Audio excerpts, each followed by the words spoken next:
Gucci, Gucci, Louis, Louis, Fendi, Fendi, Prada. Them basic bitches wear that shit, so I don't even bother. Gucci, Gucci, Louis, Louis, Fendi, Fendi. Hello girls and gays, it is LBtwink and welcome back to my channel. In today's video, I'm doing probably one of like my most highly requested videos, and it is going to be a tattoo tour. I'm still pretty young, so I don't really have like so many tattoos, but I feel like for my age, I do actually have a lot. I have about 15 tattoos, maybe even 16, somewhere around there. I guess we're gonna find out in this video. I am going to go ahead and show you guys all of them and talk about them and tell you all my little meanings. I am a firm believer in like not every single tattoo you have needs to have like such a deep meaning. For me, a lot of them don't, and I just love the whole like putting art on your body, that whole kind of vibe. But we're gonna talk about that today. Before we get into today's video, if you guys aren't already, go ahead and hit that subscribe button down below. Turn your bell notifications on if you want to be notified whenever I post a video. I also have yet to really like hit a bowl today, and I just thought might as well do it on camera. This video is not gonna be about smoking, it's gonna be about me and my tattoos. Cheers.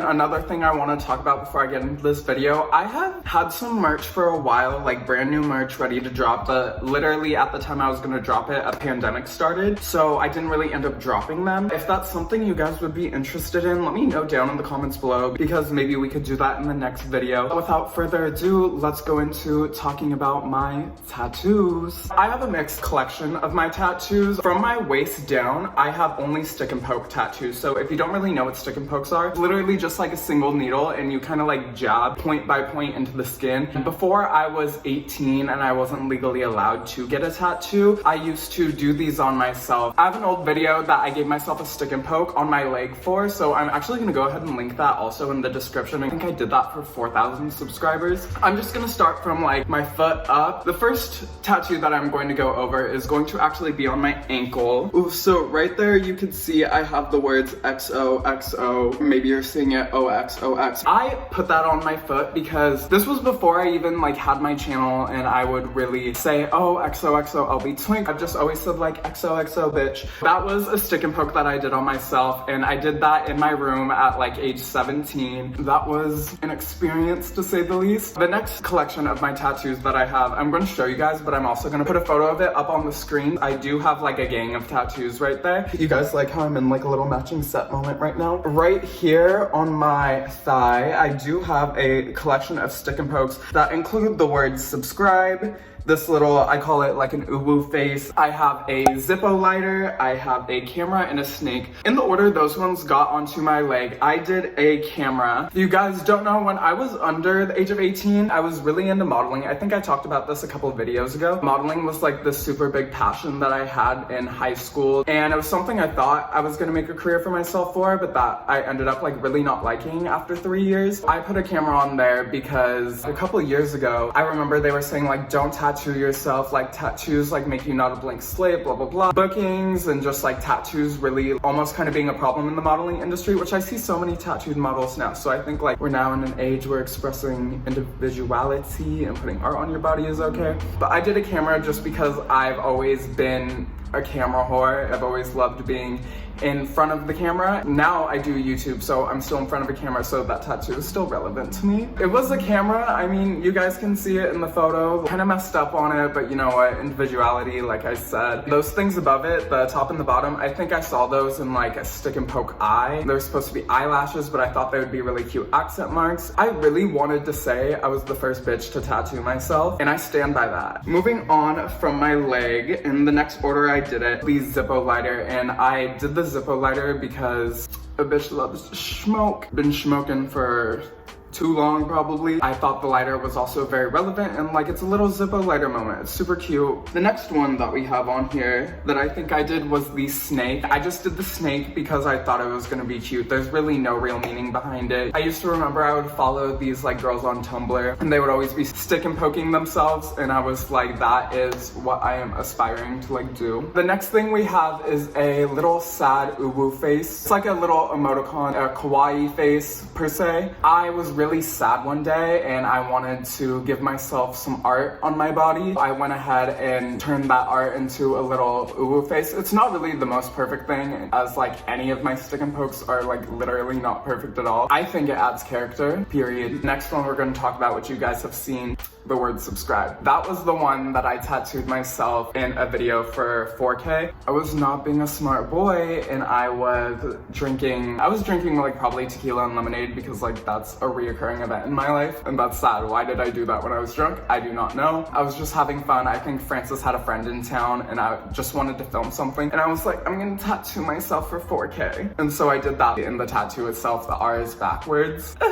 But again, that adds character. The next stick and poke that I have, I'm not really going to show you guys this one because this one is on my ass and I don't really feel like showing my ass on camera to YouTube. If you do want to see my ass though, I do have an OnlyFans. Your boy is out of work right now. I am unemployed, just like I know a lot of us are. If you guys want to see my nudes, honestly, go subscribe to my OnlyFans down below. And if you're my family and you just heard that, on that one, I have a Chinese food takeout box that says eat my ass. One of my friends who actually like did stick and pokes told me that they would give me a stick and poke one day. My friend Luca, if you're watching this, shout out. We had been talking about this for a while. We finally decided one day, okay, well, I want to stick and poke, but we couldn't decide what to stick and poke on my ass. They picked up one of their jackets and a pin fell on the floor, so I went to pick up the pin. And the pin was the little Chinese food takeout box that said eat my ass. I looked at it and I said, can you do this on me? And Luca and I just like looked at each other and Luca was like, I'm so down to do that. So that's why I have a Chinese food takeout box that says eat me out on my ass. I'm like,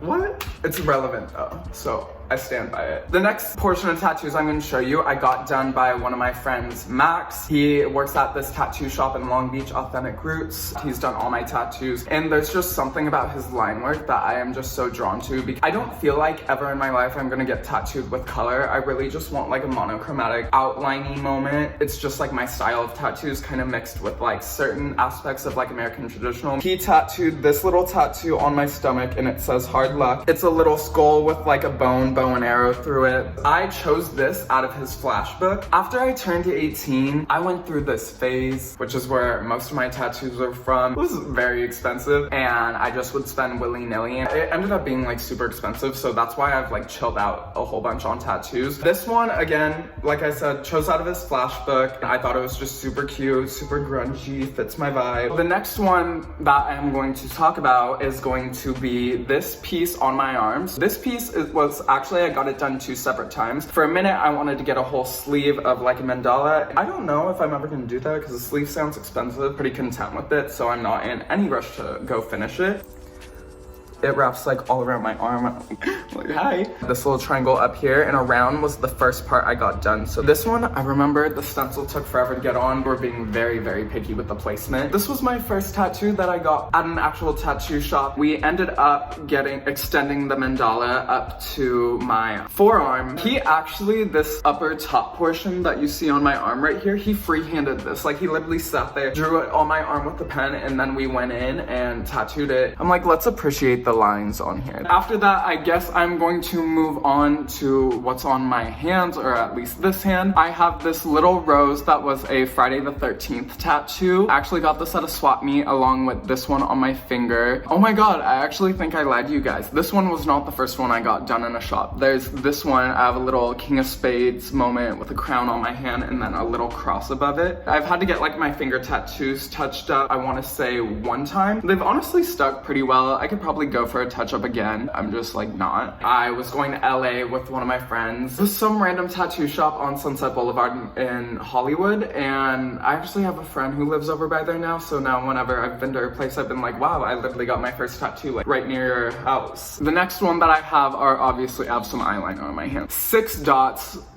4 on my middle finger and 1 on each of the outer fingers. I actually stick and poked on myself. I was getting my finger tattoos touched up. They went over this one with a gun. I don't know if I counted it as a stick and poke. It was originally, but now it's not. Now there are a lot more in there. I originally went for finger tattoos because I used to always wear rings, and I don't know why I still don't wear rings. They turned me green. So I was like, okay, tattoos instead of rings. My logic is so powerful. Then the next one, which is honestly one of the tattoos that I get the most questions questions on. It is this moon on my hand with these little like rays coming out of it and a little sparkly thing. Yes, this was my most painful tattoo I have ever gotten, like hands down. I actually cried during this tattoo, and when someone is inflicting you so much pain, it kind of makes you angry. So like I would get angry. I got really angry during this, not to him obviously, because he's just doing his job and what I paid him to do, but just angry at the world because my hand was in so much pain. I planned on getting a matching sun on this hand one day, but that was really, really painful. Like honestly, I'm gonna wait quite a bit of time. This has never been touched up. It was about 2.5 years old now. It's stuck in my skin really well. This is probably the most solid line I have. That one line, I remember that was the first line he did, and he is a very heavy-handed tattoo artist, which is like fine with me because like, you know what, it's gonna be in there. It went so hard in my palm that it split my palm, and I just remember we both looked at it and we were like, and then we kept going, but like he didn't go that hard the rest of the way. But yeah, I have a little moon with sparkles. It's like the most badass tattoo that I have. The next one that I have to go over, I have about 2 left, so we're nearing the end of this video. My neck tattoo, and this is also one of my staples. I met this one girl who had a neck tattoo right here. This little tiny one. I just thought it was the cutest spot, and it was her dog's name that she had it of, which I thought was super cute. I knew I always wanted neck tattoos, but I was more thinking like up in the side of my neck. 2 interlocking male signs, which is the symbol for homosexuality, because as you know, we are here for the girls and the gays, and the girls and gays period. I am a gay male myself, so I did get that because you know what, I am loud and proud. Do not give a fuck, bitch. We're confident in our sexuality. My sexuality was something I had to hide for years because it just wasn't really accepted in my family. For me to just put this on my neck and just be loud and proud at the family function, it's a very meaningful tattoo to me. That's not everyone's cup of tea, but I really don't care. I must say, I did not imagine for it to be this big and thick. When I got it done, I was thinking like tiny, dainty. But you know what? I looked up in the mirror and I looked at it and it was on my neck and I was like, oh, okay. And then I just went with it. Now, the very last tattoo, which is my newest addition to my body, and something that a lot of people ask me about, is from behind my ear and then to the tip of my middle finger, kind of like a big line, I have these stitches. A lot of people think it's barbed wire, which I get, and I'm not mad at because barbed wire is fucking cute. Being my newest and one of the more tattoos I put all my thought into and just really like wanted something that represented something really close to home for me. I have been thinking about this ever since I got my last tattoo. I want to say it's about 3 or 4 months old now. I don't know how old it is, but it's getting older by the day, as everything does. These stitches to me represent, oh my god, we're gonna get deep here. And I don't really tell people the meaning of this tattoo. Like people in public sometimes will ask me like, oh, why'd you get that? And it's just not something I feel like I'm super comfortable when I'm being put on the spot and I have to talk about it. It's just really deep, and like I don't want them to ask me about that for like every tattoo I have. Basically, throughout the past couple of years, if you guys keep up with my channel, you know I have gone through a lot of shit. Mainly just my thing with coming to terms with having HIV and being an HIV positive individual in society, in the community. Throughout this whole journey I've had inside of me, coming to terms with not only who I am, but with what I can do with my situation. I always have this thing, like no matter like how messed up a situation gets or no matter what I am going through, at the end of the day, I always end up stitching myself back up together and moving on. Although some situations of course are like harder, I just know, and this is a constant reminder to me, that bitch, at the end of the day, no matter what happens, you are always gonna be someone who can put yourself back together. If you guys were ever wondering, that's the meaning. That one, my neck and my palm, are like top 3 contenders of all my tattoos. But yeah, that was about 15, 16 tattoos I think I had. That is pretty much gonna be the explanation. Like I said, this video was highly requested and you guys were always asking for a tattoo tour, so it took me forever, but I wanted to make sure that I had enough to talk about because I don't want to be able to like do it every 3 tattoos, like tattoo tour. I hope you guys enjoyed this video. If you did, make sure you guys give it a thumbs up, and also again, make sure to subscribe down below. Go follow me on all my socials, subscribe to my OnlyFans, literally support him while he's trying to be a YouTuber. It's been a while since I've said that. Thank you guys so much for watching. I hope you have a beautiful rest of your day. XOXO LBtwink.